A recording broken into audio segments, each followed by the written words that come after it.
Ay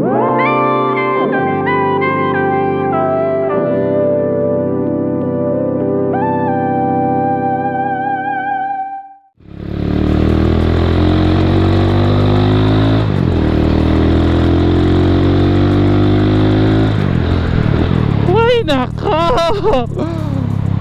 Nakasagi na naman ang side mirror ko. Adjust na naman. Mahirap talaga mag-park sa public area. Ang bilis ng panahon, no? Yung nasa kalagitnaan na tayo ng January. Yung iba kaya na simulan na nila o unti-unti na nilang na-achieve ang kanilang mga New Year's resolution. Kalimitan ganun kapag magpapalit yung yung taon, meron tayong mga sineset up na mga New Year's resolution. Pinaka diyan, pinaka pinaka nangunguna sa mga listahan niya tayo. Palagay ko lang magtitipid na, magda-diet, magpapakabait, mga ganong factor. Pero syempre ang hirap kaya mag-set ng goal na i-achieve mo, lalo na kapag naging habit mo na yung gagawin mo, naging nasasama na siya sa daily routinary mo, tapos bigla mong babaguhin just a snap.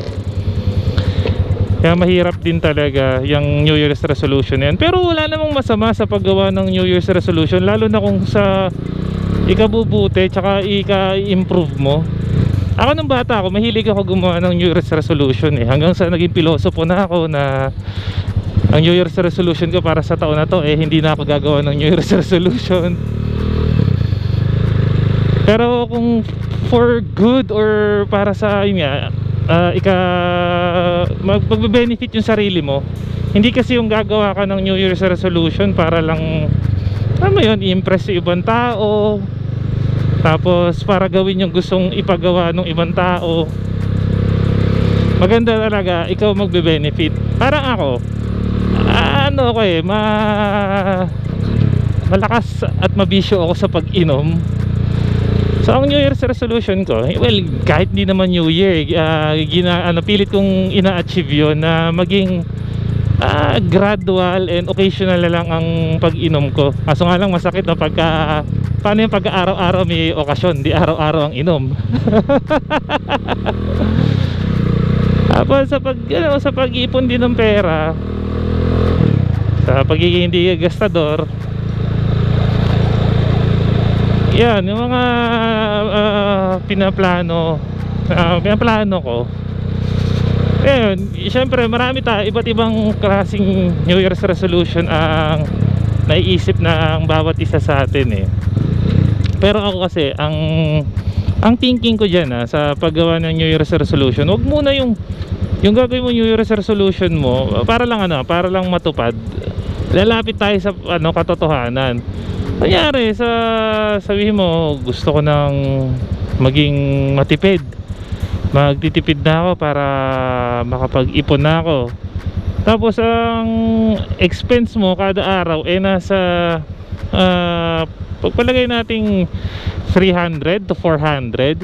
Siyempre ang gagawin mo, i-check mo muna yung kung ano yung mga gastusin mo. Baka naman mamaya kasi sige, hindi na ako magagastos ngayong araw na to, ngayong araw lang na to, tapos kinabukasan patay, meron kang makita, di bibilin mo na naman. So nakatipid ka nga kahapon, pero nung kinabukasan o nung mga sumunod na araw, mas malaki pa yung naging gastos mo.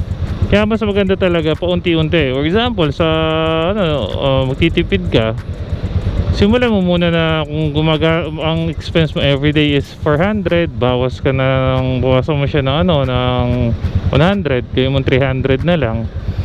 Maghahanap ka dun sa mga napagagagastusan mo na hindi naman siya dapat pagkagastusan. Mas magandang dun ka bumawas. Mga ganong factor. Ako, ganun kasi yung thinking ko. Kasi nung ako nagda-diet, ewan kung magiging applicable to dun sa iba. Well, hindi ako nagda-diet para yung pumayat, kasi payat naman ako eh. Ang diet na ibig ko sabihin is yung healthy and balanced meal. Syempre yung consumption ng ano, kasi may nagka-calorie deficit ako ngayon eh. Yung consumption ko ng calories na pinapasok sa katawan ko, dahil mahirap, sa umpisa mahirap talaga siya. Mahirap niyang gawin, pero yun nga, gaya nga sabi ko kanina, sisimula mo pa unti-unti. Hindi naman drastic yung gagawin mo, bawas ka agad sa consumption mo ng calories, dun sa pagda-diet mo, dun sa pagkain mo. Paunti-unti talaga yan. Paunti-unti hanggang sa yun, ma-develop mo na, hanggang sa maging consistent na.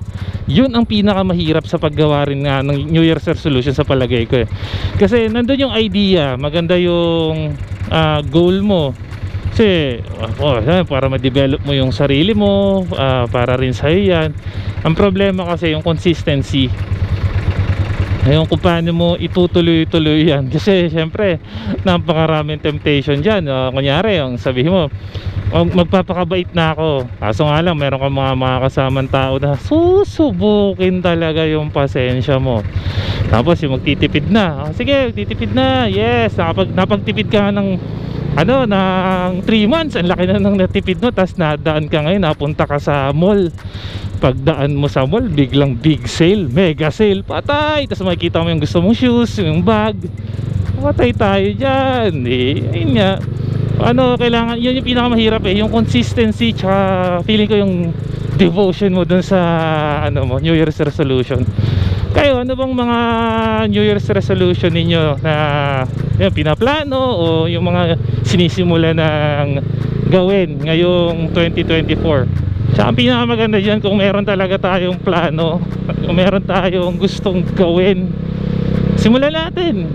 Kasi kunyari nag-list down ka, ito yung mga New Year's resolution ko, kaso nga lang hanggang list down ka lang, di mo naman sinimulan, wala rin mangyayari yun. Maganda simulan mo, or kung hindi mo kayang magkaroon ng iba, kasi may nakapagsabi sa akin, kung halimbawa gagawa ka ng New Year's resolution mo or ng resolution mo sa sarili mo, kahit hindi nyo New Year kasi anytime pwede kang magbago eh.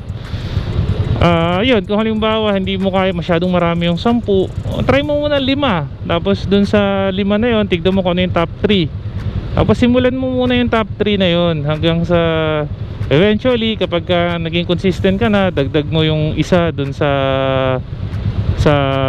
natira mong 5 dun sa top 3, so magkakaroon ka ng top 4, top 5, hanggang sa unti-unti, hanggang sa ma-reach mo yung inilista mo na 10. Pero yun talaga ang pinaka the best doon is to start it. Kung may gusto kang gawin, simulan mo na. Walang magiging bago sa'yo kung wala kang sisimulang bago. Kung magiging stagnant ka lang dyan sa ginagawa mo, wala rin, wala. Kaya good thing din yung New Year's resolution, lalo na kung ipapapractice natin sa mga bata pa lang, may idea na sila ng ganyan. Kasi madadala mo yan hanggang sa pagtanda.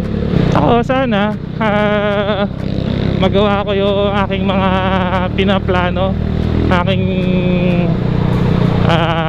hindi naman siya New Year's resolution eh, kasi consistency ko na siyang ginagawa ever since. Pero syempre gusto ko nga as times goes by, mas ma-develop pa siya at mas maging maganda pa, para in the near future naman wala rin namang ibang makikinabang dun sa development na gusto mong mangyari sa sarili mo, bukod sa sarili mo at ikaw din. Dami rin nga ako mga friend, ang kalimitan New Year's resolution nila eh, sabi, magda-diet na ako, mag-workout na ako, I will eat healthy. So nga lang, nagawin na nila 1-2 araw, sa susunod na araw ay kita wala na. Tapos yung iba, ayain mong mag-gym, mag-workout, 1-2 araw lang, sa susunod na araw ayaw na uli. Kaya yun yung mahirap talaga. Kaya yung isasabi ko sa simula pa lang is consistency pa rin talaga yung isa sa makakatulong mo dyan sa resolution at development sa sarili. Nung elementary nga rin naalala ko, lagi kami may ganyan eh. Yung mga teacher namin, they kept asking us what are our New Year's resolution, tapos pinapalista dun sa sa papel. Tapos ang hirap kasi doon, 10 yung inihingi nila. Eh ako bilang bata, ano ko, wala mo ako pakialam dyan. So nga lang kasi pag di ko ginawa yun, ano siya, less dun sa ano, sa grades, kasi kasama dun sa parang ano nila yun sa GMRC. So kailangan sumunod.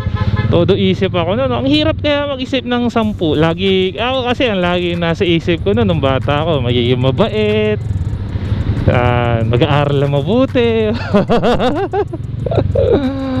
Ayan, ganun lang. Mga simpleng New Year's resolution lang. Yun yung pinagkaiba nga lang ng New Year's resolution ng mga bata sa New Year's resolution ng matatanda. Kasi yung New Year's resolution ng mga matatanda sobrang komplikado unlike sa bata. So that is the truth na mas masarap maging bata dahil simple lang, masaya na ang bata. Pero for me talaga, ang New Year's resolution o ang resolution hindi naman siya kailangan gawin tuwing magpapalit ang taon. Pwede natin gawin yun kahit kailan. Tsaka yun nga, ang pagbabago wala naman sa pagbabago ng taon. Ang pagbabago ay nasa pagbabago mismo ng tao sa sarili niya. Kasi kahit ilang New Year's resolution yung ilista o planuhin, kung hindi mo naman gagawin at kung hindi mo naman din seseryosohin yung gusto mong change na mangyari sa sarili mo, wala rin talaga, wala rin mangyayari. Wala namang iba makakatulong sa sarili natin kundi tayo lang. Yun yung pananaw ko. Pero I'm not against kung ano yung pananaw ng iba, lalo na sa kinukwento kong New Year's resolution. Ganoon naman talaga tayo mga tao. Mga kanya-kanya tayong isip. Kailangan natin gamitin yan at may mga kanya-kanya tayong opinion. Medyo traffic ngayong Friday maraming masyadong sasakyan. Partida maaga pa. I hope everybody achieve their resolution or New Year's resolution in life. Maliit man yan, malaki, nakakatuwa, nakakainis sa iba, weird, kakaiba, kung ano man yung gusto ninyong mangyari o gawin na pagbabago sa buhay ninyo, just do it, simulan nyo na. Tapos kung may mga mga New Year's resolution nyo o kung ano man yan, para at least makakita ko ng ibang idea ko ano pa ba mga New Year's resolution ng mga tao, just comment down below. Wala namang problema sa atin yan. We respect everybody's opinions and decisions. Ako, isa lang talaga ang gusto kong mangyari sa New Year's resolution o sa resolution man ng buhay ko, yun ay maging masaya ako. Peace and signing out. Ciao!